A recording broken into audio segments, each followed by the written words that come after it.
Ladies and gentlemen, William Samoei Ruto is having sleepless nights in the State House, and the entire Kenya Kwanza coalition is in a deep political panic.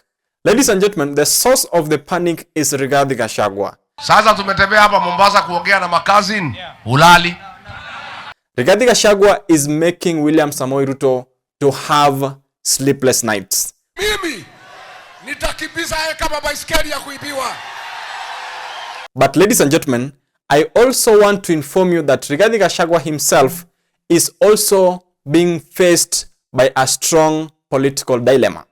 Rigathi Gachagua is torn between supporting Stephen Kalonzo Musyoka and supporting Fred Okengo Matiangi as a presidential candidate come 2027. Kura ya Kitui, Makueni, Machakos 1.5 million. Sasa ndio tuanze kuulizana, okay, bwana Fred Matiangi umekuja na 2.5. Fine. Formula gani tutaweza fanya tukusaidie? Ladies and gentlemen, before I start this analysis, I just want to pose a question to you. If elections were to be held today, who will you vote for? Will you vote for William Samoei Ruto? Will you vote for Fred Okengo Matiangi? Or will you vote for Stephen Kalonzo Musyoka? Personally, I strongly believe that Rigathi Gachagua is not going to be on the ballot due to impeachment reasons. Tupangane, tutafute serikali mpya mzuri ya kusaidia Kenya. Na hiyo tunafanya. Na huyu kiongozi wenu Kalonzo Musyoka, huyu Eugene Wamalwa, George Natembea, Fred Matiang'i, Rigiji yako hapo jikoni ndio na chora maneno. Ladies and gentlemen, this is Alois TV. In the event you're watching me for the first time, then please join my channel by hitting the subscribe button. To the existing subscribers, I just want to thank you so much for supporting this channel. Ladies and gentlemen, I just want to kickstart this analysis by looking at the Mount Kenya factor. As you know, ladies and gentlemen, Mount Kenya region of Kenya is actually forming the largest voting bloc in Kenya. And for over the years, Mount Kenya has been determining which kind of presidential candidates we have in Kenya. Ladies and gentlemen, you have to bear with me that William Samoei Ruto got a large chunk of votes in Mount Kenya.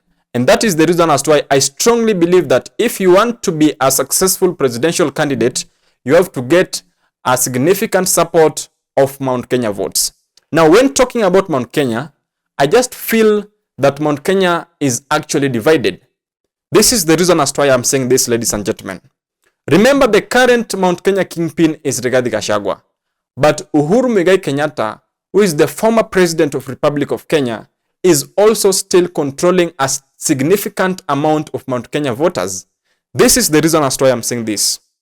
Currently, ladies and gentlemen, the Mount Kenya region of Kenya is being ruled by two main political parties.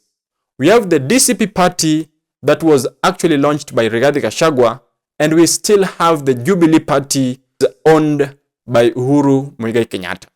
Ladies and gentlemen, this is now the dilemma.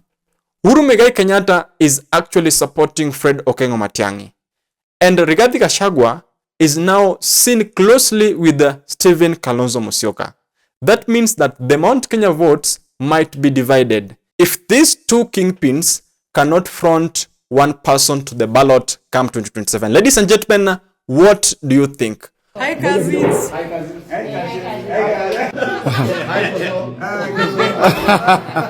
Do you think Stephen Kalonzo Musyoka should step down for Fred Matiangi or the vice versa? Now just drop your comments in the comment section and let me know what you think. Ladies and gentlemen, first and foremost, I just want to look at Stephen Kalonzo Musyoka.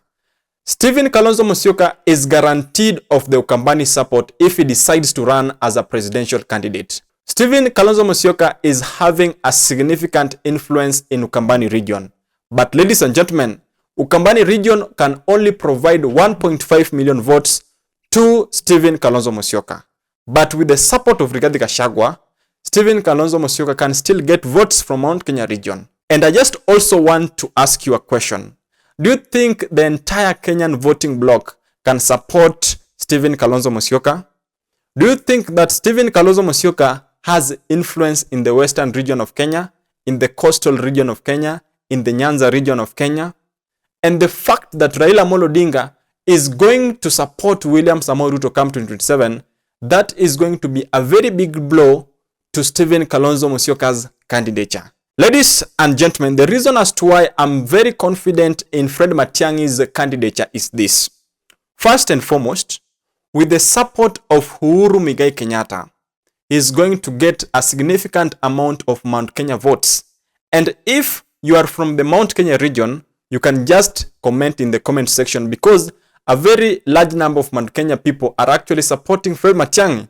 Matiang'i atoke nje afanyie wa Kenya kazi, na mnajua ile kazi amefanya, na ni mtu wa bidii, ni mtu anajitoa kwa kazi yake ile anafanya. With the support of the Gusii region, because currently Fred Matiang'i is the official kingpin of Gusii region, is going to win big. And you can't go to the Gusii region with any other narrative apart from Fred Okengo Matiang'i. And ladies and gentlemen, if we look at the Mount Kenya voting block, with the support of the former president of Republic of Kenya, Uhuru Muigai Kenyatta, Fred Matiang'i is going to get a significant number of votes from Mount Kenya.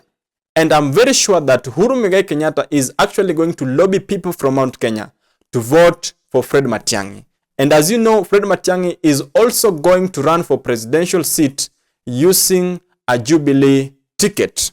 Ladies and gentlemen, Fred Matiang'i is also having a significant influence from other parts of the country. First and foremost, ladies and gentlemen, Fred Matiang'i is having a strong backup from the Gen Zs of Republic of Kenya. The Gen Zs are the ones who actually prompted Fred Matiang'i's presidential bid. And actually, as we speak, ladies and gentlemen, Fred Matiang'i has officially resigned from his work in the World Bank and is now coming back to the country to fully embark on his presidential bid. And with the support of the Gen Zs, who are now actually fed up with the Ruto's government, he's going to get a significant support. Ladies and gentlemen, you have to bear with me that Fred Matiang'i has a very good political appeal to the people of Republic of Kenya. Even if you look at the civil servants of the Republic of Kenya, they're actually going to look at Fred Matiang'i as a suitable alternative. Fred Matiang'i is known to be a fixer. Fred Matiang'i is known to be a technocrat, a person who can actually fix the messes that the Kenya Kwanza regime has actually caused this country to land in. Ladies and gentlemen, what do you think? I know very well that people from Rift Valley are going to dispute this video, but that is my take. This is Alois TV. In the event you're watching me for the first time, then please join my channel by hitting the subscribe button. Let's meet in the next video. Bye bye.